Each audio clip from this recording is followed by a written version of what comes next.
one. What's going on? Welcome to another edition of the Hot Seat Challenge. Today I have actress, I have author, I have singer, I have activist, Devian Nikei. Nikei, good job. That's right, you know what I'm saying? And we're going to get down now. You know how we do already, so we're just going to get right into it. Are you ready? I'm ready and prepared. Let's do this. Go inside the box, just grab something. Why are you looking like you're shaking and nervous? Because, you know, I already told you about this hot sauce. I have Scream. What do you have? I have hot. You have hot. Okay. Cool.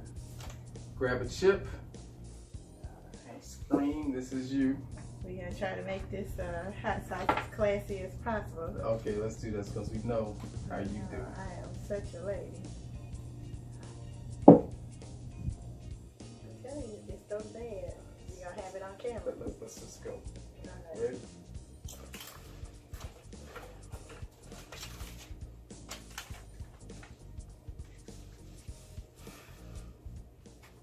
Okay, the first question, Devian. The first question. Why don't most women tell men that they are horrible in bed? Oh, wow. This is a good one. Because I don't do that. Okay, what do you mean you don't do that? If you're bad in bed, you're going to know. I'm going to tell you. Okay. I'm going to be honest. But I think a lot of women don't tell men that they're bad in bed because we are conditioned as women to cater and baby the male ego. From birth, mothers are totally different towards their sons than other men are. Men will tell men the truth. But women, and it's crazy because women are conditioned to tell men lies, but then y'all get mad at us for being liars. Well, y'all get mad at us for being liars too, because the first thing that women say is, I want a man who's honest. There it is. Right? You're right. So you say that women are conditioned? We're conditioned when it comes to our men from a very young age to preserve at all costs the male ego. Okay. Ladies, if you're looking, if that man is terrible in bed and you're not telling him, that man has been through partner after partner who has not told him that. So he's thinking he's putting it down on you and he's horrible. He just don't know. So you have to be honest and let him know what they're doing. Yeah, I mean, right? you have to put on kid gloves because you can't just come out. Okay, give us an example of what you tell your men that are horrible. Okay, instead of focusing in on what he doesn't do well, all right. You know, I'm gonna praise the things that he does right and encourage him. Like, hey, you know, I think we should try adding this to what we do, or you know, the way you do this, I think I would like it if we could try that. Make it more of a challenge, more of a dare. Okay. Then it becomes more like the ego is preserved because it's like, okay, she want to try something different, and you know, so instead of just coming in like that was trash. Now I'm known to say stuff like that. I'd be like, listen, that was trash. That last time was trash. Like first time was good. Second time, like I'm a coach. Right. So I'd be like, I want you to look back at the video here, right here. I'm a coach, so I'm gonna tell you the truth. I'd be like, we were good up until this point, but I have found that the best way to preserve the ego is to make it more of a challenge. Okay, now I'm not going to make you eat, but this is the second point because it's on the same line.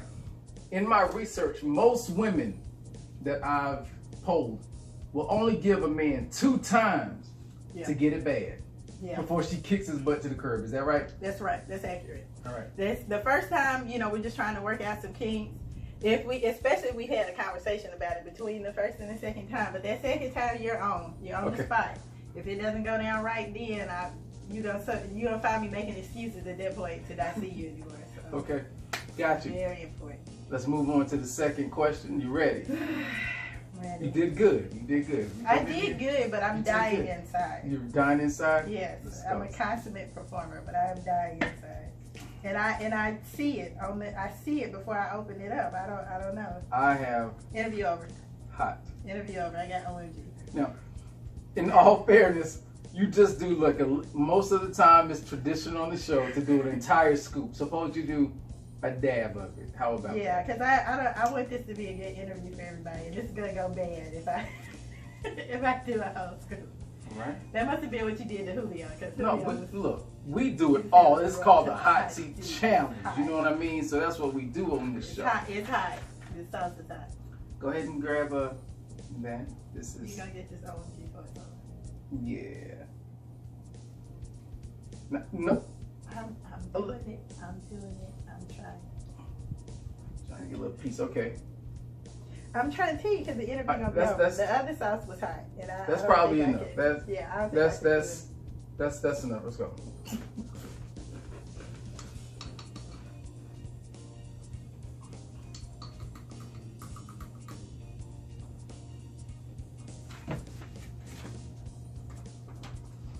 I'm a dead body now. Okay. What's the difference between loving someone and being in love? Love is multifaceted. You can love things, you can love people, you can love someone for what they do. You can love them for who they are, for what they bring to the situation. But when you're in love with someone, and this is a good question to ask me because I recently found a distinction myself. When you're in love with someone, it's not in what you do, but what you don't do. When you're in love with someone, it creates an inability. This is so hot. This is so unnecessary. Can't even think straight. I'm sweating. But it creates an inability to love anyone else at that level. You know, like you can have 3 children, love all your kids the same, have 5 kids. I love the way he plays sports. I love the fact that this one's so compassionate. And you can love them all equally. Okay. Even if the love isn't the same. Okay. You can love them all equally. But once you're in love, that's the distinction between the husband and the wife versus the father and the kids, or the mother and the kids. It's the inability to love anyone else that way. Okay. Okay. I think that whenever you put any word in front of the word love, you dilute it. Kind of like you wish I would have diluted that sauce, right? Yes. I think being in love is really like being more into someone, right? If I'm into you, then I'm more concerned about what you have to do, what you're saying, what's important to you is probably important to me when I'm into you. Yes. But I think that when I fall less into you, what people say out of love, yeah, it's less into. I really don't care at that point what you do.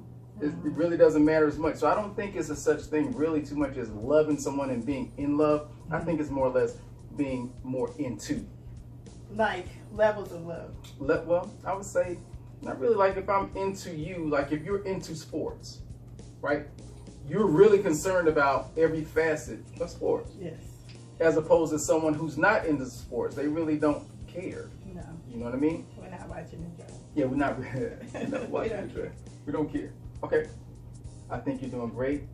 We have one more question, and then we're going to go to the Facebook question. You can use a piece of this napkin here. Let's tear this in there. Listen, that's not classy. We're gonna work. Okay, we're not classy. Okay, we're gonna work through it. All right. Doing good. Doing good. People who know me well, they're right now. Stop it. Ready? I'm ready. Come grab one. I don't know if I'm gonna make it. This is a lot. You're giving me a lot to deal with. I have OMG. Okay. That OMG still got me OMG, you know. All right. Well, it's my turn now. Grab your chip. Now I get a good one for you. I just get a whole. Thank you. That's so kind. The whole chip is. Yeah. Okay. Ready? There you go.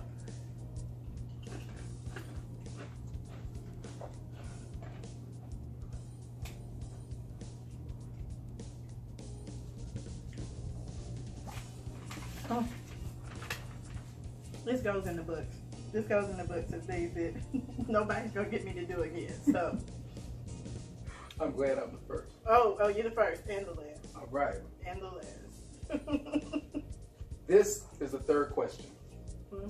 What's more important, the right now state of a relationship, or where it will be in the future? Where it will be in the future. We are all fortune tellers. We are all future seekers, soothsayers, whatever you want to call it. By nature, we're going to always, in every situation that we're looking at, especially women, because we're the visionary of the relationship. That's what we do. Women envision, men work. And So I think the projected trajectory of the relationship is always the most important thing to us when we're in the onset. And I can only speak from a female perspective. I don't pretend to know what men think about. I mean, I got some ideas, but okay. I believe that that's where all of our expectations come from. And I think that that's why there's so much room for disappointment with women. I think that's why we're constantly kind of trying to tidy up our relationships, trying to make sure that projected path, everything stays on track for that projected path. So that's definitely way more important than what we got going on right now, is where we're going. Okay. That's where I disagree. Of course.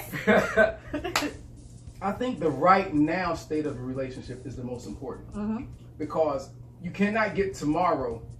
You may not make it to tomorrow. Exactly. You can't go back in the past, right? And it's the building block of tomorrow. Right. So what you have is right now. How you are right now. Suppose you don't change. I'm projecting what tomorrow may look like. But right now is the most important aspect of the relationship. I'm going to say. Right, why are you talking? You did this on purpose, because I came looking pretty and all this stuff. Now my nose running, eyes running. This is tragic. This is so tragic. For my public, just know that I did this for you. So we will agree to disagree. I think that the most important phase is the right now phase of your relationship, because this right now period will set you up for tomorrow. But suppose that person does not change and you're constantly projecting onto them. That's where we run into problems, because we get into these isms and expectations. I agree. Okay. Now at this point, go ahead. I agree with you. What? I totally agree with what you're saying. And I feel that what you're saying is valid and it has lots of merit. Okay. I do. Not as a but. Because I like big butts and I cannot lie. But not as a but. Okay. As an and. All right. I do feel we should challenge ourselves in our relationships always, though, to grow. Exactly. You know, to grow together and to make the union bigger than the sum of its parts.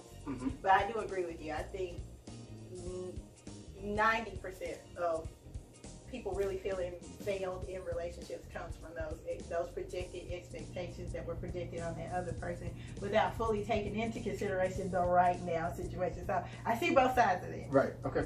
So we agree. We agree. That's kind of rare. Very rare for us. Now, this is the part of the show when we go into the Facebook question of the week. You can sidestep it and not eat, or you can jump in and answer. I would really like your perspective on it, but it's up to you. See, you know how I love a good challenge. Okay, so I got to decide now before I hear the question. Yeah. Okay, I'll take the question. Okay. I'll do it. Let's do it.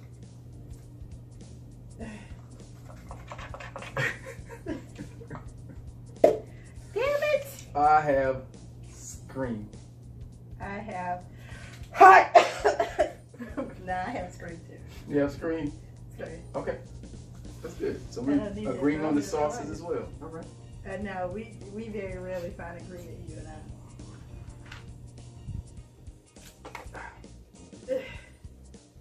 Making a mess here. Yeah, it's okay.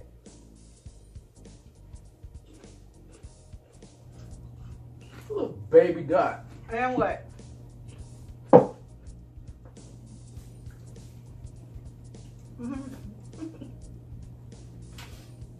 You're trying to film me. And you're filming it. I'm doing the same thing you're doing. I'm eating the same sauce as you're eating. You are, but you eat hot sauce. The Facebook question of the week. Coach Andre. I'm the proverbial nice guy. Put me in the game. I always seem to lose a woman to the guys who treat women like crap. Yeah. What am I doing wrong? What's he doing wrong? Okay. Well, I think that people tend to look at themselves a certain way, totally different than how they're viewed by outside people. My thing is, what is your motivation for being nice? If your motivation for being nice is to manipulate women into seeing you as the nice guy, that could be the problem. I think women like bad guys because they're genuine. There's a certain air of realness and honesty to the way they come across. It's not that they really want a bad guy, they want an honest guy. And to them, any guy that's coming off with his intentions up front makes them feel more comfortable. It actually makes them feel more safe. And going back to that, how women are raised, we're raised to look for security in a man. So a lot of times your bad boys are that quintessential alpha male that makes you feel like you'll be safe with him.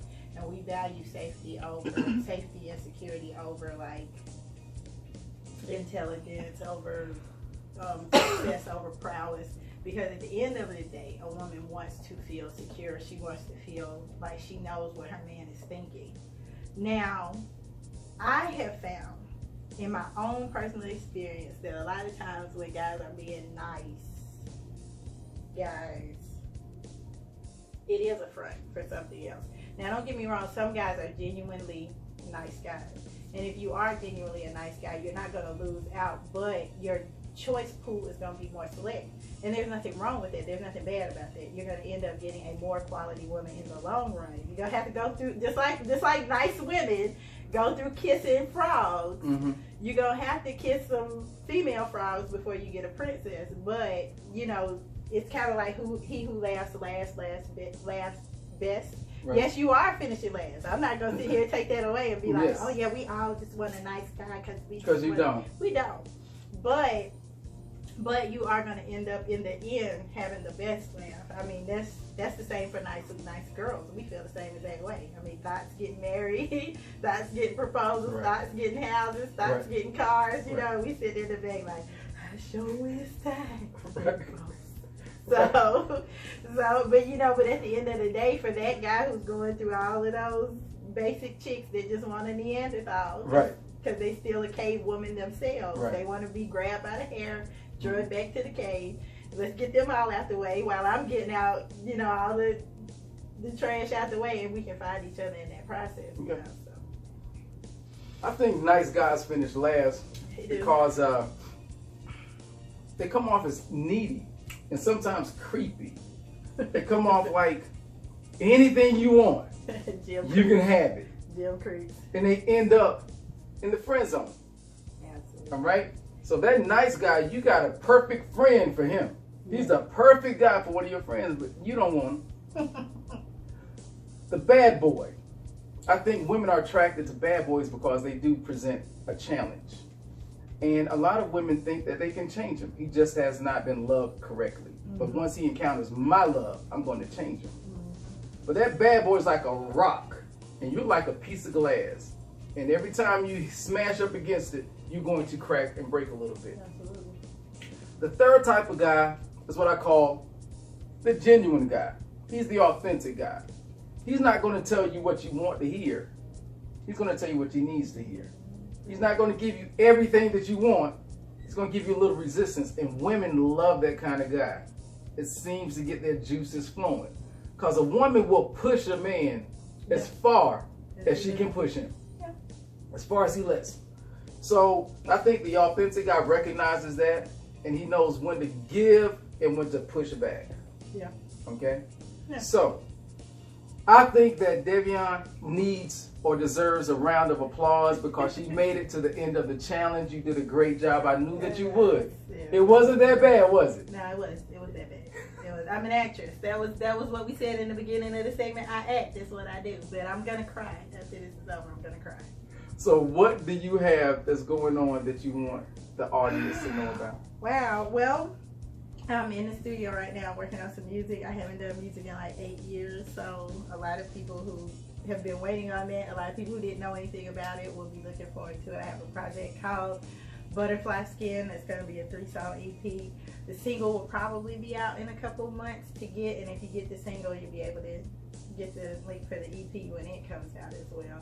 I have 2 new books that I'm working on for my readers that like Safety and Lovers and hounded the hell out of me for part 2. I am going to do a part 2 to Safety and Love. It's called Loving Out of Suitcases, which is what we generally all do, right? Whether we know it or not.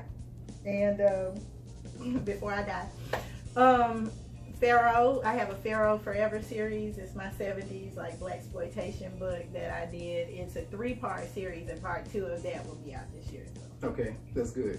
Oh, part 2, Allegiance, because part 1 was Obedience, part 2 is Allegiance, part 3 is Vengeance. Okay, that's good.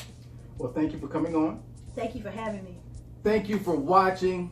Again, go to the YouTube channel. Don't forget to subscribe. If you're interested in being in the hot seat, go to andreblaylock.com. Send me an email. The production team will get in contact with you. Do you have what it takes to be on the hot seat? See you next week. But just do what you do. You be asking React to the